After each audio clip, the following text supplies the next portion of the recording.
Api dengan cepat melahap bangunan di Jalan Keramat Pulau Raya, Senen, Jakarta Pusat, Senin siang. Api yang berkobar sempat membuat warga sekitar panik.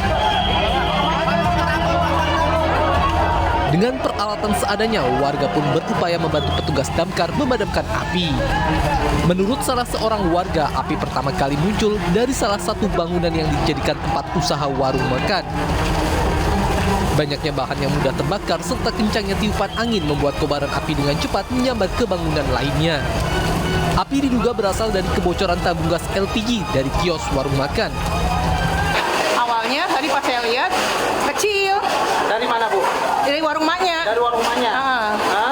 Terus habis itu lama-lama makin gede. Udah nyebar ke kiri kanan karena angin kan. Oh, gitu. Iya. Tadi ada seperti ledakan juga atau enggak? Ada dari maknya ada ledakan, mungkin gas kali ya. Api berhasil padam 1 jam kemudian setelah 5 unit mobil damkar diterjunkan ke lokasi. Tidak ada korban jiwa dalam peristiwa ini, namun 2 kios warung makan dan sebuah rumah warga ludes terbakar.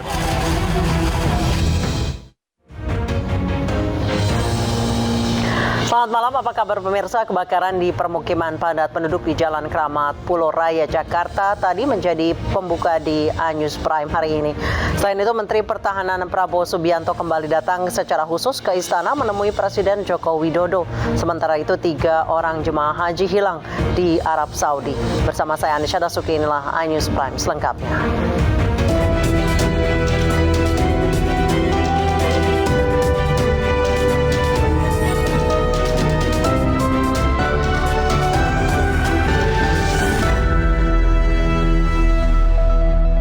Eksekusi 3 bangunan di Kelurahan Maliaro, Ternate, Maluku Utara mendapatkan perlawanan warga. Aksi saling dorong terjadi dan sejumlah orang ditangkap aparat.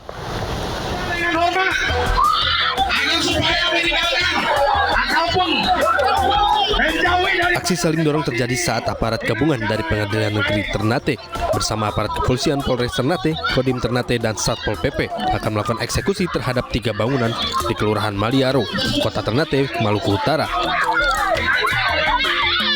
Pemilik bangunan yang didukung oleh massa mahasiswa menghadang proses eksekusi.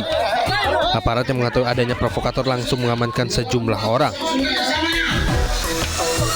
Setelah melakukan mediasi panjang dengan pemilik 2 bangunan dan 1 rumah, akhirnya pemilik rumah pun pasrah merelakan petugas melakukan eksekusi gudang dan ruko. Sementara pemilik rumah bersedia melakukan pembayaran. Ada 8 objek, tapi sisanya sudah melakukan pembayaran.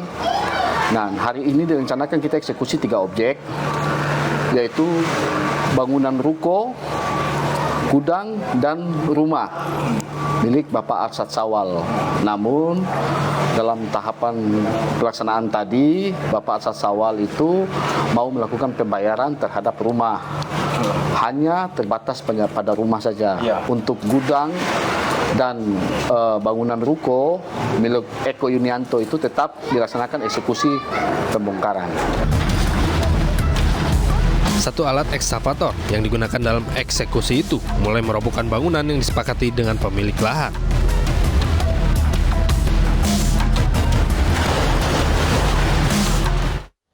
Sebuah mobil berjalan zigzag menyenggol sebuah minibus dan akhirnya menabrak pembatas jalan tol di kilometer 760 Surabaya Gempol. Aksi nekat pengemudi ini terekam video amatir pengguna jalan tol. Inilah rekaman video amatir seorang pengguna jalan tol yang menunjukkan sebuah mobil menyenggol minibus dan menabrak pembatas jalan di tol kilometer 760 Surabaya Gempol arah Porong menuju Japanan. Sebelum menabrak pembatas jalan tol, mobil dengan kecepatan tinggi berjalan zigzag mendahului kendaraan di depannya. Diduga tidak bisa menguasai kemudi saat arus tol padat, membuat mobil menyenggol sebuah minibus dan berhenti setelah menabrak tembok pembatas jalan tol. Meski tidak ada korban jiwa, namun pengemudi mobil diamankan dan diperiksa polisi.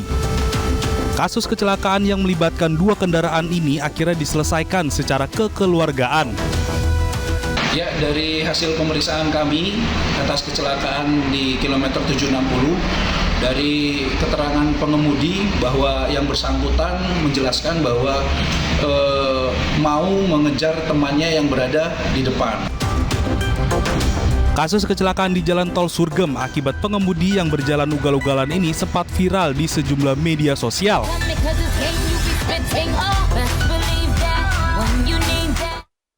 Sebuah rombongan hajatan terguling di Banyumas, Jawa Tengah. Tidak ada korban dalam insiden ini, namun belasan penumpang terluka.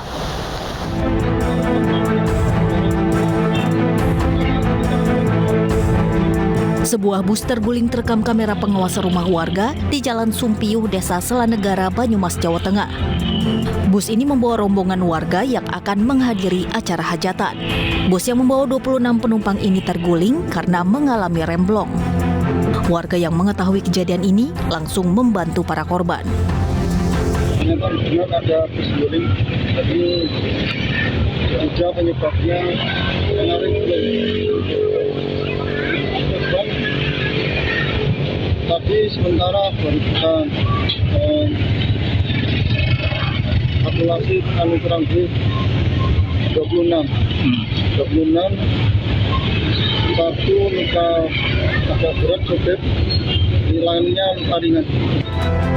Tidak ada korban jiwa dalam kecelakaan ini, namun sebanyak 18 penumpang mengalami luka dan langsung dibawa ke pusat pelayanan kesehatan terdekat. Kecelakaan ini kini dalam penanganan aparat Satlantas Polresta Banyumas dan petugas dari Satlantas Pos Buntu. Sidang lanjutan Gubernur Papua Nonaktif Lukas NMB kembali dilanjutkan hari ini. Pihak kuasa hukum mengajukan keberatan karena hanya memiliki waktu konsultasi 2 jam saja.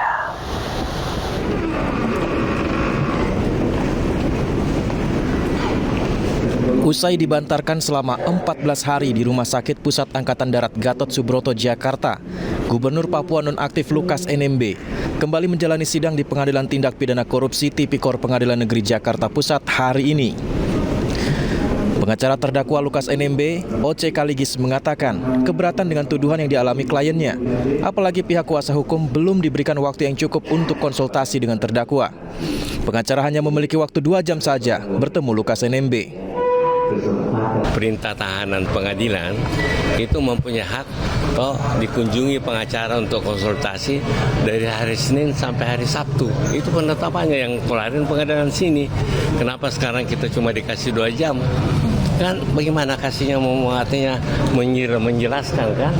Ini berita acaranya begini, kita minta bukti-bukti lawannya bagaimana, kan kita mesti siap, itu aja. Jadi makanya saya agak keberatan, ini kan sudah di bawah tahanan pengadilan. Pengadilan yang mesti memberikan wewenang, nah bukan saya mengada-ada, makanya saya kasih penetapan pengadilan yang mengatakan bunyinya bisa dikunjungi Senin sampai hari Sabtu. Dengan pertimbangan kesehatan, agenda pemeriksaan saksi dalam perkara korupsi mantan Gubernur Papua itu dilanjutkan pekan depan pada Senin 17 Juli 2023 dan Kamis 20 Juli 2023. Jaksa penuntut umum menyatakan dalam BAP akan ada 44 saksi. Tim Liputan iNews melaporkan. Hakim Tunggal Pengadilan Jakarta Selatan menolak gugatan pra-peradilan Sekretaris Mahkamah Agung nonaktif Hasbi Hasan terhadap Komisi Pemberantasan Korupsi. Penyidikan kasus dugaan suap dengan tersangka Hasbi dinyatakan sah dan sesuai dengan mekanisme hukum yang berlaku.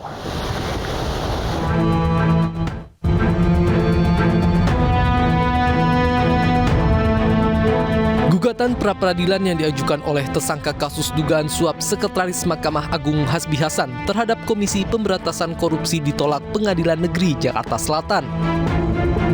Sebelumnya dalam permohonannya, Hasbi meminta Pengadilan Negeri Jakarta Selatan menyatakan proses hukum yang dilakukan KPK tidak sah dan tidak berdasar hukum sehingga tidak memiliki kekuatan hukum mengikat.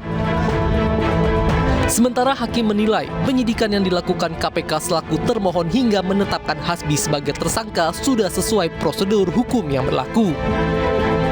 Permohonan 4 tahun 2016 serta ketentuan lain dari perundang-undang yang bersangkutan dan Tuhan mengadili dalam eksepsi, menolak eksepsi termohon dalam pokok perkara, menolak permohonan pra-peradilan pemohon.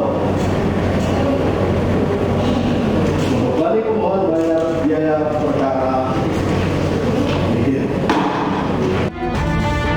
Sebelumnya Hasbi Hasan dijerat sebagai tersangka bersama Komisaris Independen Wika Beton dan Nanti Yudianto dalam kasus penerimaan suap senilai miliaran rupiah dengan dugaan pengurusan perkara di Mahkamah Agung. Kasus ini merupakan pengembangan dari perkara dugaan suap yang sebelumnya menyeret 2 hakim agung nonaktif yakni Sudrajat Dimyati serta Gazalba Saleh.